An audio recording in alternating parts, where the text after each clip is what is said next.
Audrey Hepburn, the embodiment of grace, restraint, and quiet radiance, died at her home in Switzerland on January 20, 1993. She was just 63 years old. The official cause was an exceptionally rare abdominal cancer known as pseudomyxoma peritoneae, a disease so uncommon that it affects only a handful of people in a million. To the world, she was timeless. The wide eyes, the delicate poise, the woman who made elegance look effortless, an Academy Award winner, a humanitarian, a symbol of refinement in an age of excess. But behind the polished image was a body that had endured war, starvation, miscarriages, anxiety, and decades of heavy smoking. And in the final months of her life, what began as simple stomach pain would unravel into something far more sinister. How did a woman who seemed so fragile, yet so resilient, succumb so quickly? Why did this rare cancer move with such devastating speed? And were the roots of her illness planted decades before she ever stepped in front of a camera? To understand her death, we must return to the beginning.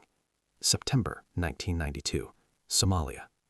For months before her death, Audrey was traveling on behalf of UNICEF, visiting famine-stricken regions and drawing attention to suffering children. Those who accompanied her said she absorbed the pain of others deeply. She had known hunger herself. She understood what it meant to survive. Midway through the journey home, she began to feel unwell. At first, it was nothing dramatic: abdominal discomfort, indigestion, a persistent ache. She dismissed it as something she had picked up abroad. This had happened before. She rarely complained. Pain to her was something to endure quietly. But as the flight continued, so did the pain. When she returned to Switzerland, doctors initially suspected an infection and prescribed strong antibiotics. Yet the medication did not help. Instead, her symptoms intensified: nausea, weakness, unrelenting cramps. It's clear that what Audrey was experiencing was not a simple stomach bug. Pseudomyxoma peritoneae does not spread like typical cancers. It grows slowly within the abdominal cavity, producing a thick, jelly-like substance that gradually compresses vital organs. Symptoms often appear late, when the disease is already advanced. The warning signs had been there, but the story of this illness may have begun long before 1992. Audrey Hepburn was born in Brussels in 1929, the daughter of a British father and a Dutch aristocratic mother. When she was 6 years old, her father left the family. The abandonment marked her deeply. Those close to her later said she carried a quiet fear of rejection throughout her life. Then came war. Believing the Netherlands would remain neutral, her mother moved them there just before World War II. It was a tragic miscalculation. In 1940, Nazi forces invaded. During the occupation, she witnessed arrests, deportations, and executions. An uncle was taken and killed. She saw trains carrying people away, never to return. Trauma at such a formative age does not simply disappear. It reshapes the nervous system. It imprints itself into the body. By the winter of 1944, food had vanished. The famine that followed left thousands dead each week. Audrey was severely malnourished. She developed anemia, jaundice, and edema, swelling caused by protein deficiency. At times, she was too weak to climb stairs. Extreme calorie restriction during adolescence has been linked in later studies to increased cancer risks in adulthood. While no single event can explain her illness, it's impossible to ignore how profoundly her developing body was compromised. Hunger became part of her biology, and survival became her instinct. Audrey's relationship with food was shaped long before Hollywood ever knew her name. During the final winter of the war, she survived on tulip bulbs and scraps. Starvation during adolescence left lasting effects on her metabolism and physical development. When liberation finally came, she reportedly consumed sweets almost feverishly: condensed milk, chocolate, anything rich and sugary. It was more than indulgence, it was relief. As an adult, however, control replaced deprivation. Colleagues observed that she often ate very little during filming, sometimes just fruit or a small portion of cheese across an entire day. At one point, her weight dropped to roughly 94 pounds at 5'7". By modern standards, that places her body mass index in a severely underweight range. Some speculated she struggled with anorexia. Whether clinically diagnosed or not, her thinness was extreme. Dancers are trained to monitor their body. For Audrey, discipline may have felt like safety. Severe calorie restriction alters hormone regulation, weakens organ systems, and impairs immune defenses. Studies of women who endured famine conditions in youth have suggested increased risks of certain cancers decades later. Malnutrition in wartime, restriction in adulthood. Her body had endured cycles of deprivation and recovery for nearly 50 years. By November 1992, pain could no longer be dismissed. Specialists in Los Angeles performed a laparoscopy, inserting a small camera into her abdomen to see what was happening internally. What they found was devastating. A tumor had formed along her colon. Surgeons removed a significant portion of her intestine and began chemotherapy. For a brief moment, there was cautious hope. But weeks later, her condition worsened. Another operation revealed that the disease had already spread extensively within the abdominal cavity. It was declared inoperable. Pseudomyxoma peritoneae is deceptive. It progresses slowly, often without obvious symptoms, producing thick mucin that gradually fills the abdomen. By the time severe pain appears, it is frequently advanced. In the early 1990s, treatment options were limited. The aggressive heated intraperitoneal chemotherapy procedures used today were not yet widely available. Medicine simply did not have the tools it does now. Audrey accepted the prognosis with remarkable calm. She did not ask why. She did not rage. Instead, she asked to go home. Returning to Switzerland required a private flight. She was too weak for commercial travel. By December, she was reliant on morphine to manage the pain. Even so, she remained focused on one thing: being with her sons. Christmas was spent quietly at home. Family gathered. For moments at a time, the atmosphere felt almost normal. She spoke softly, conserving strength. There was gratitude in her composure, not bitterness. In January 1993, she managed brief walks in her garden, supported gently as she paused to look at winter flowers. Soon after, she became bedridden. Cancer fatigue deepened. Hemoglobin levels drop in advanced disease, reducing oxygen delivery to tissues. The body grows weaker. Consciousness drifts. On January 20, she slipped in and out of awareness. Her sons were beside her.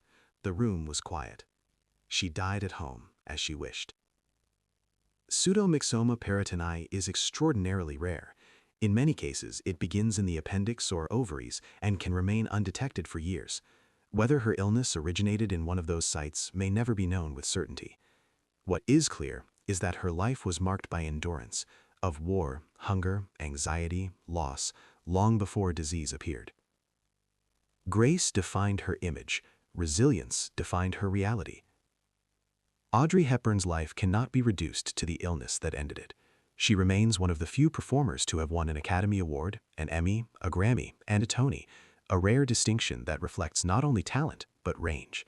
Yet in her later years, she stepped away from the spotlight that had once defined her. Her work with UNICEF became her deepest commitment. Traveling to regions devastated by famine and conflict, she spoke not as a celebrity, but as someone who understood hunger firsthand. She had lived it. The war had carved empathy into her character. Those who met her often described an unusual stillness. When she entered a room, conversation softened, not because she demanded attention, but because she radiated composure. The arc of her life is striking. A malnourished teenager in occupied Europe becomes a global icon of elegance. A shy young woman becomes a humanitarian voice heard across continents.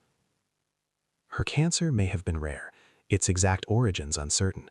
Perhaps it began silently decades before it was discovered. Perhaps it was simply fate. But what endures is not the tragedy of her death.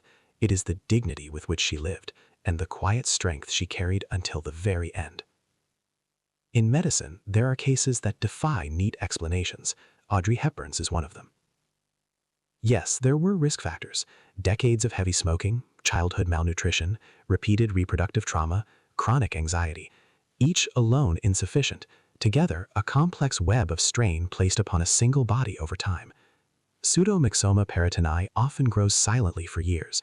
It can originate in the appendix, sometimes the ovaries, slowly filling the abdomen before symptoms demand attention. By the time pain becomes persistent, intervention is difficult. In the early 1990s, treatment options were limited. Even today, it remains challenging.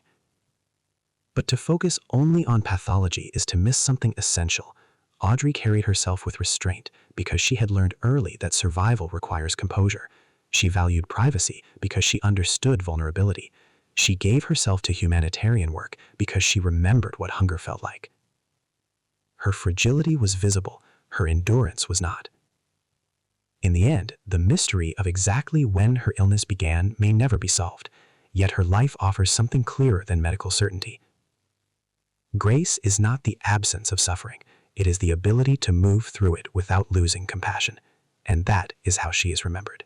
Years after her passing, Audrey Hepburn's image remains instantly recognizable. The dark sunglasses, the understated smile, the effortless poise. But photographs capture only a surface. Beneath that surface was a woman shaped by history's harshest chapters: war, famine, who feared losing what she loved most. A humanitarian who could not turn away from suffering because she had once stood inside it. Some cancers are traced to genes, others to environment, some to chance. In her case, we can identify possibilities, but not certainty. The human body is not a simple equation. It reflects decades of lived experience. What makes her story compelling is not only how she died, but how she lived. She transformed hardship into empathy. She converted vulnerability into elegance. She used fame not for spectacle, but for service. Her illness may have silenced her voice, but it did not erase her influence. Wherever her films are watched, wherever her humanitarian work continues to inspire, something of her presence remains, quiet, luminous, enduring. Audrey Hepburn never sought to be larger than life. Even at the height of her fame, she resisted spectacle. She preferred simplicity, privacy, stillness. Those closest to her said she measured success not by applause, but by usefulness, by whether she had helped someone, by whether she had loved well.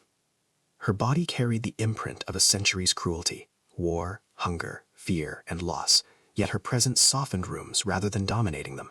That contradiction is what made her unforgettable. Some lives burn brightly and disappear.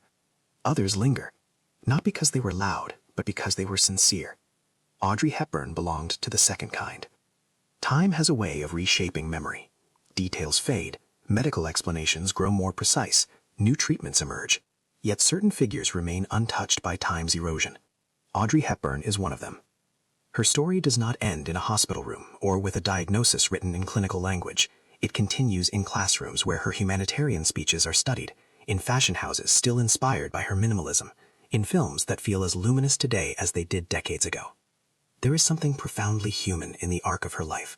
A child who survived occupation, a young woman who doubted herself, a star who carried anxiety behind elegance, a mother who guarded her sons fiercely, and finally, a global advocate who returned again and again to places marked by hunger. Illness may explain how she died. It does not define who she was. In the end, what endures is not the rarity of her cancer, nor the mystery of its origin, but the steadiness with which she moved through hardship. Grace was not her performance. It was her response to life. And that, more than anything, is why she remains unforgettable.